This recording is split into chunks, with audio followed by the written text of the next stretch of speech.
Fala pessoal, bem-vindos a mais um vídeo do Holandês Voador. Tô de volta aqui hoje pra quê? Pra indicar filmes da Amazon Prime Video pra você assistir a partir de hoje. Lembrando que amanhã, sexta-feira, às 19 horas, dia 25 de setembro, vai ter uma live comigo e com o Jonatas, menino Johnson. A gente ainda não decidiu um tema, mas se a gente já decidiu, tá escrito aqui, porque enquanto eu tô gravando não tava decidido ainda. Então o que você vai fazer? Você vai tocar o sininho aqui embaixo pra ativar a notificação, pra quando a live chegar, você receber uma notificação pra você participar. A gente vai ler comentários, responder perguntas, vai falar de vida pessoal, do que vocês quiserem. Então amanhã, 19 horas, livezinha, sextou, é o nome da live. Então já vai deixando aquele like aqui embaixo, se inscreve no Holandês Voador para mais vídeos diários, porque sim, a gente faz vídeo todo dia nesse canal aqui. E vem comigo que hoje tem dicas Amazon Prime Video, não são 5 nem 6, são 7.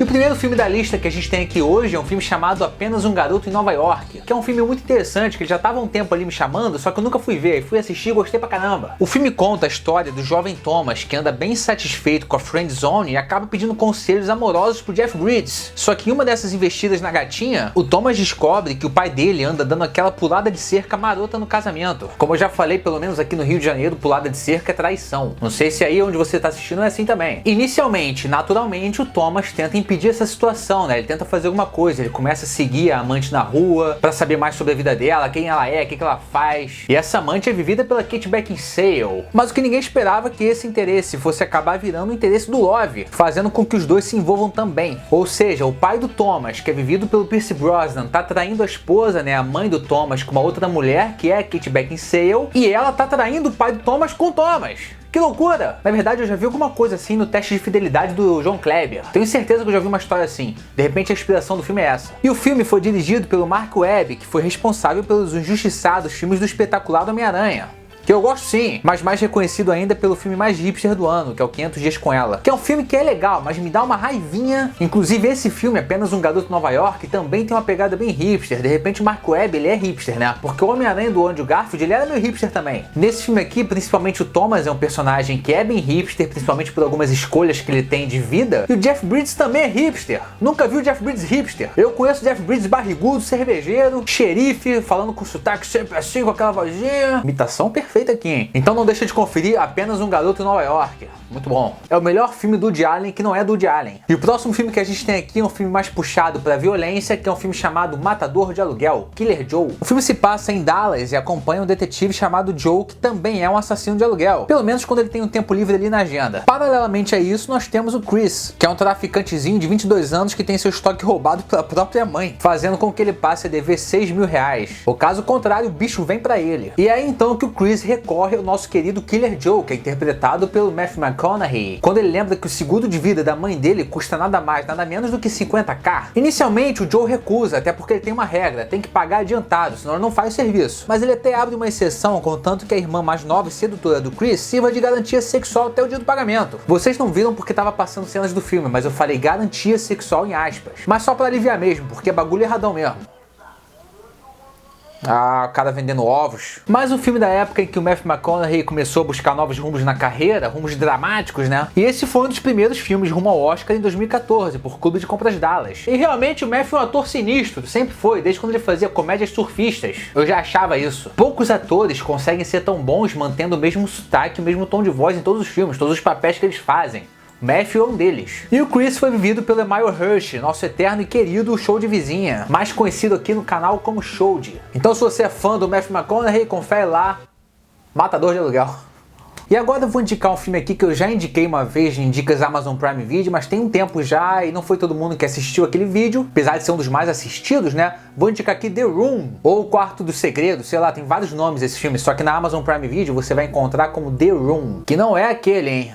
Sabe qual é aquele, né? O filme acompanha um casal amargurado pelo fato de não poder ter filhos. E quando eles se mudam para uma nova casa no subúrbio da Gringolândia, descobrem um quarto um tanto quanto muito estranho lá dentro. Quarto este que tem o poder de conceder desejos materiais. É exatamente isso aí que você entendeu, irmão. Qualquer coisa que você deseja dentro desse quarto aí, aparece lá pra você. Qualquer desejo material. Eu gosto muito que o cara lá já começa pedindo um uiscão. A primeira coisa que ele pede é um uísque. Eu faria a mesma coisa e ainda pedir um charuto pra acompanhar. Só por onda mesmo. Então, obviamente, o casal começa pedindo coisas mais mais simples, até começar a juselitar e perder a linha pedindo dinheiro pra cacete, até que eles entendem que ainda lhes falta uma coisa muito específica, que seria ele, o bebê. O problema é que além de ser uma ideia bizarra, porque uma coisa é você pedir um Play 5, uma coisa é você pedir 50 MHz pra assinar a Disney Plus, outra coisa é você pedir um ser vivo, irmão. Qual será a procedência do moleque? Será que você pode devolver se ele vier com defeito? Não pode. Sem contar que ainda existem umas regras importantes pros pedidos que você faz, porque a gente sabe que nesses filmes malucos aí tudo tem um preço, né? Então não deixa de conferir The Room, ou então O Quarto dos Segredos, sei lá, o quarto, a sala, qualquer coisa. Esse filme tem lá, é assim, essa capa aí tá escrito The Room. The Room. E agora um clássico vovô, eu gosto sempre de indicar um clássico aqui pra dar credibilidade à lista, e hoje eu vou com um clássico bem mais antigo também, não é tão conhecido assim, mas ele é um clássico, que é The Warriors. O filme se passa em um futuro desconhecido em Nova York, onde gangues de delinquentes juvenis se reúnem numa convenção, e o líder principal do grupo prega a união entre eles, já que juntos eles podem controlar a cidade. Isso porque o contingente deles é maior do que a força policial de Nova York. Só que esse mesmo líder que prega pela união da galera acaba sendo assassinado, com a culpa desse crime caindo sobre um bando da periferia que não teve nada a ver com a parada. E agora esse grupo se vê obrigado a atravessar a cidade enquanto são caçados por membros das outras gangues. E esse é um filme bem antigo, da década de 70, mais especificamente de 1979. Eu sei que tem muita gente que reclama quando a gente indica filme antigo aqui, mas cara, filme bom não tem idade. Inclusive uma cena muito conhecida desse filme é o momento que esse malandro aí, que é o Luther, chama os caras pra brincar.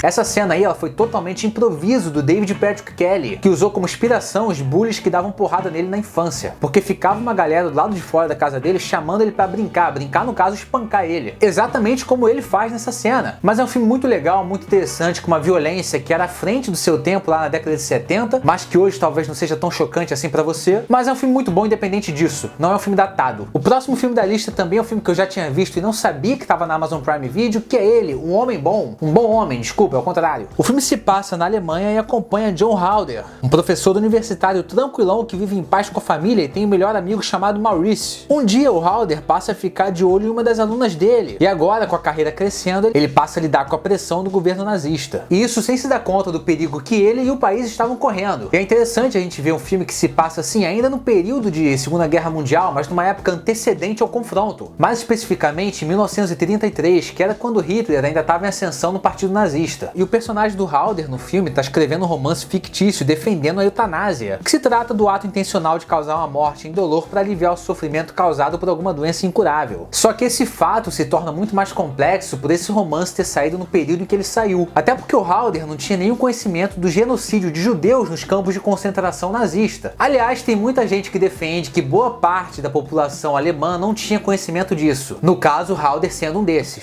E é um filme de drama em período nazista da Segunda Guerra e tem uma atuação muito boa do nosso querido Viggo Mortensen, que é um ator que eu admiro demais. Filme dirigido pelo Vicente Amorim, que é um cara meio brasileiro, meio australiano. Também é um filme muito interessante, confere lá. E é claro que, como eu prometi, vai ter filme do bicho vindo, porque toda dica do holandês voador, pelo menos uma vai ser do bicho vindo. E o filme da vez é um filme muito bom chamado Somos o que Somos. No filme a gente acompanha o personagem Frank, que é um cara muito conhecido na vila onde mora por ser um cara discreto. Depois da morte súbita da esposa, as filhas adolescentes ficam encarregadas de cuidar do irmão mais novo. E agora, com novas responsabilidades, elas são obrigadas a aceitar o forte temperamento do pai, que insiste em manter as tradições familiares e religiosas mesmo depois da morte da esposa. E para isso ele vai precisar contar com os filhos, principalmente com a filha mais velha, justamente para dar continuidade aos rituais que são praticados pelos antepassados da família há muitos anos. Só que depois do desaparecimento de uma pessoa da região, chuvas muito fortes que castigam o local começam a ameaçar revelar alguns segredos importantes dos Parker, fazendo inclusive uma conexão esquisitona entre o mal de Parkinson e uma doença muito rara. Vale lembrar que é sim o filme do bicho vindo, mas ele vem devagarinho, ou seja, ele não tem o ritmo habitual de filmes modernos de terror, até porque no fundo é um filme de drama com atmosfera de terror. Mas não se preocupa porque uma hora o bicho vem enfurecido. Ele não chega a ser tão exótico quanto A Bruxa de 2016, mas tem alguns momentos que fazem lembrar daquele filme sim. Mas assim, não se baseia nisso pra assistir não, são algumas coisas que lembram, a atmosfera, a época também. Não deixe de conferir então Somos o que Somos. Final muito louco desse filme, hein? E se teve o bicho vindo, vai ter documentário também, porque eu cumpro minhas promessas. E o doc da vez se chama One Child Nation. O nome dele é Gringolândia mesmo, não traduzido para o português não. O documentário acompanha uma investigação sobre a política de um filho na China, que moldou a vida de milhares de pessoas. E a diretora, que era a Nan Fuang, entrevista não só vítimas, como também instigadores de atos violentos contra famílias para confrontar a realidade que gerou várias crianças abandonadas no país, especialmente do sexo feminino. Essa lei do filho único, ela foi implantada pelo próprio governo da República da China para tentar reduzir o crescimento populacional com o objetivo de facilitar o acesso das famílias, o acesso da população a um sistema de saúde e educação de melhor qualidade. Isso porque a China é o país com a maior população do mundo. Essa lei foi lançada lá no final dos anos 70, proibindo qualquer casal a ter um segundo filho. Caso isso acontecesse, os casais eram punidos com multas muito severas. Não só multas, mas isso você vai ver ao longo do documentário que eu não vou explanar aqui. Até existia uma exceção ou outra, porque, por exemplo, na grande maioria da China rural, a maioria das famílias poderia ter um segundo filho se o primeiro fosse mulher. Mas essa lei foi abolida em 2013, podendo ter até 2 filhos.